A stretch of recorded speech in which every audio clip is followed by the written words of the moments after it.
Good morning, सत श्री अकाल, welcome. मैं राहुल साहब आपको साथ करता हूँ आपके अपने यूट्यूब चैनल पर स्टडी विद फैक्ट में। दोस्तों, आज हम बात करने वाले हैं, वो 12th फेल भी करने वाले हैं। इससे पहले मोटिवेशन लाइन, मान लो तो हार है और ठान लो तो जीत है। दोस्तों, सही में अगर मान लो तो हार है और ठान लो तो जीत है। अगर आप ठान लें तो आप कुछ भी कर सकते हैं। आप में वो पावर है, वो संघर्ष करने की क्षमता है, वो जिद है, तो आप कुछ भी पा सकते हैं लाइफ में। जैसे कि नावल का नाम भी है 12th फेल, और लाइन भी लिखी है, हारा वही जो लड़ा नहीं। इस नावल को लिखने वाले हैं अनुराग पाठक, और बहुत ही अच्छा नावल है, आपको जरूर पढ़ना चाहिए। और कुछ जो लोग हैं जिन्होंने इस नावल के बारे में कहा है, जिसमें से आशुतोष राणा है, उन्होंने कहा है, सफलता उन्हीं के कंठ में जयमाला पहनाती है जिनमें साहस, स्वीकार और संकल्प और समर्पण समान अनुपात में होता है। ये उपन्यास इस संतुलन की गाथा है। तो ये आशुतोष राणा का है, हिंदी के बहुत ही बड़े कवि रहे हैं और एक्टिव रहे हैं। तो दोस्तों, ये नावल क्यों पढ़ना चाहिए मैं बताता हूँ आपको, और इसमें ऐसा क्या है जो आपको पढ़ना चाहिए। आप कभी भी सैड फील कर रहे हैं, आप डिमोटिवेट फील कर रहे हैं, तो आप इस नावल को पढ़ सकते हैं। बेस्ट नावल रहा है, हिंदी का है, हिंदी लैंग्वेज में भी है और इंग्लिश में, दोनों में उपलब्ध है, आप इसे जरूर पढ़िए। तो दोस्तों, ये प्रेम और यूपीएससी का द्वंद्व की कहानी है, जिसमें एक मनोज नाम के लड़के को, जो ग्वालियर का रहने वाला है, वहाँ से चलता है और दिल्ली पहुँच जाता है। मुखर्जी नगर, जो यूपीएससी का हब है, union public service commission, UPSC है, उसका हब है। तो मनोज कुमार ने अपनी ज़िंदगी में बहुत सारे संघर्ष देखे हैं। उन्होंने कुत्ते चलाए हैं, उन्होंने टेम्पो चलाया है, उन्होंने बहुत सारी चीज़ें करी लाइफ में, संघर्ष किया है, लाइब्रेरी में काम किया है, कभी आटा की चक्की में काम कर रहे हैं, तो बहुत सारे काम किए उन्होंने। कहते हैं दोस्तों, जो संघर्ष करता है, जो जिद्दी है और जो अटूट संकल्प के साथ चलता है ना, दुनिया उसके सामने झुक जाती है। चाहे कितनी भी कड़ी परीक्षा क्यों ना हो, कितने भी दिक्कत क्यों ना आए, आप चीज़ें हासिल कर लेंगे। तो यूपीएससी करते करते इन लोग का प्रेम भी हो जाता है, और प्रेम भी ऐसी लड़की से हो जाता है जो स्टैंडर्ड में इनसे बहुत ऊपर होती है, साइंस साइड की होती है, और वो खुद भी यूपीएससी कर रही होती है, तो उससे प्रेम हो जाता है। बट लड़की शुरुआत में इनका प्रेम एक्सेप्ट नहीं करती है। तो जैसे कि कहानी में पता चला है कि मनोज शर्मा नाम की लड़की की कहानी है, जो ग्वालियर चलता है और यूपीएससी क्रैक करता है, और संघर्ष जीवन में बना ही रहता है।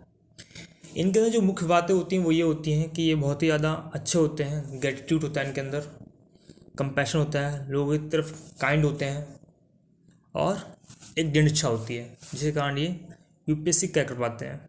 ये 4 अटैम्प्ट देते हैं, चौथा अटैम्प्ट निकल पाता है इनका, 3 अटैम्प्ट में ही फेल हो जाते हैं। तो ये क्या होता है ना दोस्तों, ये जो पेपर होता है वो 3 फेज़ में होता है। थोड़ी सी पेपर की बात कर लेते हैं। पहला आपका पीडी होता है, दूसरा मेंस होता है, और तीसरा इंटरव्यू होता है।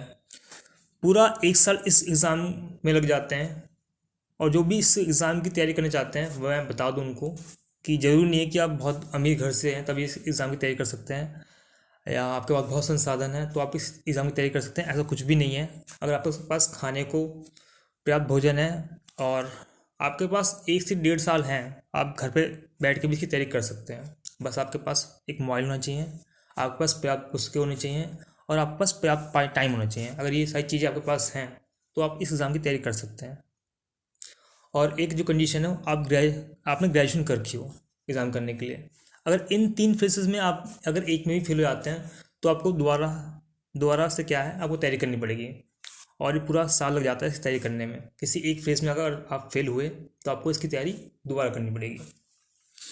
तो जो प्रमुख नाम रहे हैं आजकल जो घुस हैं मार्केट में, वो ये हैं, यूपीएससी जिन्होंने क्रैक किया है उनका नाम टीना धाबी, रिया धाबी और सृष्टि देशमुख, ये कुछ लड़कियां हैं जिन्होंने यूपीएससी क्रैक किया है।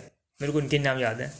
और जो महत्वपूर्ण टीचर रहे हैं वो आजकल जो मार्केट में हैं, वो एक अवध ओझा हैं और एक विकास देवकर्ती सर। इन दोनों का नाम आपने बहुत ही सुना होगा, बहुत फेमस टीचर है। तो यूपीएससी करते करते इनको प्रेम हो जाता है मनोज को, और ये चल देते हैं ग्वालियर से दिल्ली। उसके बाद जब इन्हें प्रेम हो जाता है तो फिर ये अपनी मुख्य परीक्षा दे ही रहे होते हैं, और उनको प्रेम भी आता है लड़की से।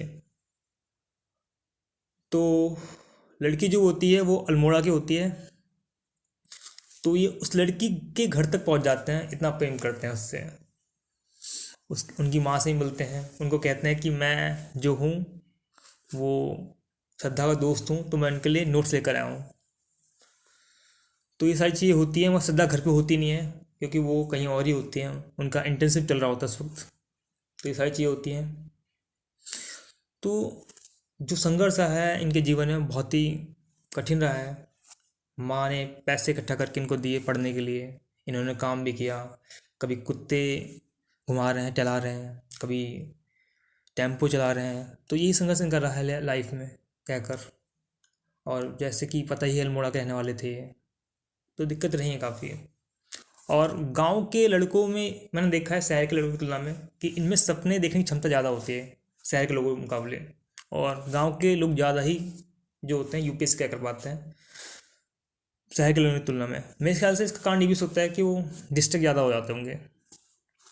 ठीक है, चलता है। तो सपने आपको हमेशा बड़े ही दिखने चाहिए, मेरा ऐसा मानना भी है। तो ये नॉवल आपके लिए बहुत ही बढ़िया है, बेस्ट है, आप इसे पढ़िए।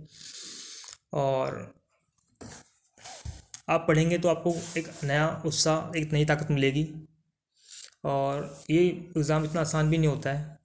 और इसमें जो पोस्ट होती हैं वो ये होती हैं, एक आईएएस होती है, एक आईपीएस होती है और एक आईएफएस होती है। आर्टिकल 315 से लेकर 323 तक के 23 में यूपीएससी का दे रखा है। अगर आपको इन सर्विस के बारे में जानना है तो आर्टिकल 312 उठाइए, आपको चल जाएगा। एक बहुत महत्वपूर्ण पुस्तक है, एम लक्ष्मीकांत, आप उसे पढ़िए, आपकी इंडियन पॉलिटिक्स हो जाएगी। तो ये सारी कहानी रही है। ये मेहनत करते हैं, इनका इंग्लिश अच्छा नहीं होता है तो फेल हो जाते हैं। 12 तो पहले फेल हो चुके होते हैं, क्योंकि उस साल क्या होता है नकल नहीं चल पाती है। क्या होता है कि उस साल इनके गांव में ग्वालियर में नकल नहीं चल पाती है, क्योंकि वहाँ पा जाते हैं दुष्यंत सिंह जो वहाँ के एसडीएम होते हैं। तो वहीं से प्रभावित होते हैं और वहीं से इनकी जो चलती है गाथा वो यूपीएससी चल जाती है। तो इन्हें यूपीएससी करना होता है और एक दृढ़ निश्चय के साथ ही दिल्ली पहुँच जाते हैं। और 3 साल जो होता है वो फेल हो जाते हैं, मगर चौथे टर्म में ये पास हो जाते हैं। और इंटरव्यू में उनसे क्वेश्चन पूछे थे, वो ये पूछे थे कि आप तो हिंदी माध्यम के छात्र हैं, तो आप जो इंडियन एडमिनिस्ट्रेशन है उसे चलाएंगे कैसे।